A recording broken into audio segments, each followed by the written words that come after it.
Alhamdulillahi ala nikmatil iman wal islam. Wassalatu wassalam ala nabiyyina Muhammadin asrafil anam wa ala alihi wa ashabihi al-kiram. Amma ba'd. Setelah memuji syukur kehadirat Allah Subhanahu wa taala dan menyampaikan salam untuk Rasulullah, keluarganya dan sahabatnya, saya merasa berkewajiban untuk berterima kasih atas diundangnya saya dan dilibatkannya saya dalam acara ini, sehingga saya bisa menjalin silaturahmi, bukan silaturahim atau silaturahmi, karena kata rahim adalah terkait dengan nasab dan dawil arham, tapi silaturahmi dari persaudaraan antara saya yang muslim mukmin insyaallah dengan saudara-saudaraku yang sama-sama mukmin muslim di Jogja ini. Dan terima kasih juga saya kepada Wahdah Islamnya yang juga telah mengundang kami, dan saya diberi judul yang agak berat. Saya pikir tidak ada judulnya karena saya sangat sibuk dan padat. Baru sadar kemarin kalau di internet saya buka ternyata ada judulnya tentang kepemimpinan umat. Maka alhamdulillah dari subuh dengan didampingi oleh latihan drum di Majas, di dalam hotel ada latihan drum. Saya masih bisa bikin sekitar 10 slide dari judul yang diberikan kepada saya. Bisa lanjut. Judulnya saya lupa menjadi mendambakan pemimpin umat Islam Indonesia. Saya mendambakan pemimpin umat Islam Indonesia. Lanjut.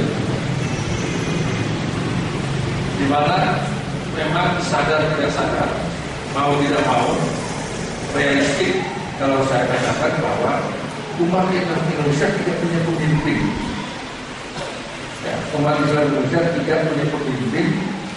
Adapun yang mengaku pemimpin Islam yang ada, termasuk Ustaz Zaitun, itu adalah pemimpin organisasi tertentu, bukan pemimpin umat Islam Indonesia. Ustaz Zaitun ini pemimpin organisasi, pemimpin ormas, pemimpin kompol. Sekarang siapa itu dari PKS kita sendiri atau Hasan Ishaq,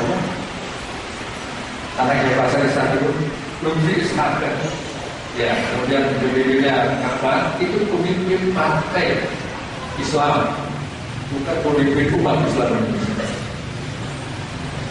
Bin Samsudin adalah pemimpin Ormas Muhammadiyah. Agak Sirot yang sedikit liberal itu pemimpin apa? PBNU. Sedikit ada syiah-syiahnya. Ketua umum PBNU, mudah-mudahan sekarang sudah tidak ada lagi dia. Sedikit ya, tidak begitu ya. Jadi itu pemimpin ormas, pemimpin ormas. Ada juga pemimpin tarekat Muktawaroh di Indonesia ada ratusan. Yang dari Muktawaroh mungkin ribuan. Ada pemimpin model Ahmad Musaddiq, Al-Qiyadah Al-Islamiyah, itu pemimpin Al-Qiyadah Islamiyah yang sekarang di penjara atau sudah keluar. Jadi yang ada adalah pemimpin kompol, pemimpin ormas, pemimpin lembaga, pemimpin yayasan, pemimpin madrasah, pesantren, atau aliran-aliran tertentu. Sekali lagi, pemimpin umat Islam Indonesia belum ada. Dulu ada Perdana Menteri pertama dari Partai Masyumi, Dr. Muhammad Nasir. Dia pemimpin Partai Masyumi, bukan pemimpin umat Islam Indonesia. Walaupun di akhir hayat beliau, setelah beliau menjadi ketua dakwah, sering hadir dalam konferensi-konferensi internasional Islam, sehingga dunia secara tidak langsung menganggap Dr. Muhammad Nasir adalah pemimpin umat Islam dunia, tapi dalam kaitan tertentu. yang saya inginkan adalah bahwa di Indonesia ini harus kita sadari kita belum punya pemimpin yang Islami. Lanjut. Nabi besar Muhammad SAW adalah pemimpin sejati. Pemimpin sejati saya uraikan sebagai pemimpin dunia dan akhirat. Pada masa nanti tidak ada yang bilang ummati. Tak ummati. Yang lain adalah nasi. Ada yang sampai pada masa pun Muhammad SAW masih sebagai pemimpin. Dan beliau menjadi loyal, memberi syafaat.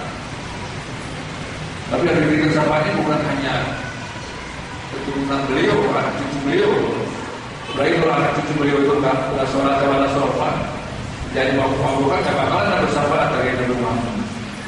Dan beliau adalah pemimpin sejati akan memberikan syafaat kepada siapa yang tiba kepada beliau. Bukan semata-mata karena keturunan. Itulah yang saya maksud dengan pemimpin dunia dan pemimpin akhirat. Nabi Muhammad adalah pemimpin ibadah mahdoh dan ibadah ghair mahdoh. Nah ini tidak kita sadari. Kita anggap Islam itu hanya soal ibadah mahdoh. Padahal ibadah itu ada dua kategori ibadah mahdoh dan ibadah ghair mahdoh. Pemimpin ibadah mahdoh adalah Nabi Muhammad tidak pernah menjadi imam sholat jamaah lima waktu di masjid Rasulullah. Tidak pernah seumur hidup beliau selama beliau ada di Medina, beliau selalu menjadi imam. Oleh karena itu, imam bisa diterjemahkan sebagai pemimpin. Jadi Nabi Muhammad di dalam masjid adalah pemimpin, tidak pernah beliau gantikan kepada orang lain, diwakilkan, diserahkan, didelegasikan, tidak pernah. Bahkan baru ketika beliau sudah wudhu, pingsan, batal wudhunya diwudhukan lagi oleh sahabat, pingsan lagi diwudhu, setelah 3 kali pingsan, 3 kali sadar untuk ditunggu sebagai imam. Disitulah Rasulullah melimpahkan Abu Bakar untuk mewakili beliau menjadi imam sholat jamaah waktu. Artinya apa? Artinya kalau aku wafat, Rasulullah memberikan isyarat yang menggantikan aku ini adalah Abu Bakar As-Siddiq, karena dia yang aku berikan kewenangan untuk menjadi imam sholat jamaah waktu. Oleh karena itu, tidak bisa umat Islam itu merayakan sholat jamaah lima waktu, bukan hanya subuh, semua ada lima waktu. Memang subuh paling sulit, ya, paling berat, tetapi pada hakikatnya tidak ada perbedaan antara kewajiban jamaah subuh, kewajiban jamaah isya, maghrib, jawab dan asar. Nah, ini jadi dan mau memimpin dalam menjadi imam sholat lima waktu, memimpin di dalam masjid. Nah, kepemimpinan Rasulullah di dalam masjid beliau gunakan sebagai blueprint, sebagai cetak biru untuk digunakan menjadi jumlah dan jenis memimpin umat di luar masjid. Nah, memimpin umat di luar masjid ini adalah ibadah juga. Cuma ibadahnya bukan mahdoh, ibadahnya ghair mahdoh. Makanya kalau ada orang Muslim, mukmin wafat, tewas di dalam perang jihad fisabilillah dan dia ikhlas, dia mati syahid. Kenapa? Karena dia sedang melaksanakan ibadah ghair mahdoh. Orang yang ibadah, orang bawa senjata itu ibadah. Kalau dulu bawa pedang atau sekarang bawa pistol itu ibadah ya. Jadi kalau mau nikah di rumah kalian harus punya senjata untuk perang jihad. Tapi jangan ada hukum, walaupun hukum kita masih hukum sekuler, masih hukum jauh, ya kita jangan ada lah. Kalau kita nggak masuk di jalan, boleh punya senjata tapi pakai izin, kita izin. Nah itu yang ada masuk sistem duanya, instalasi. Jadi apa kesimpulannya begitu?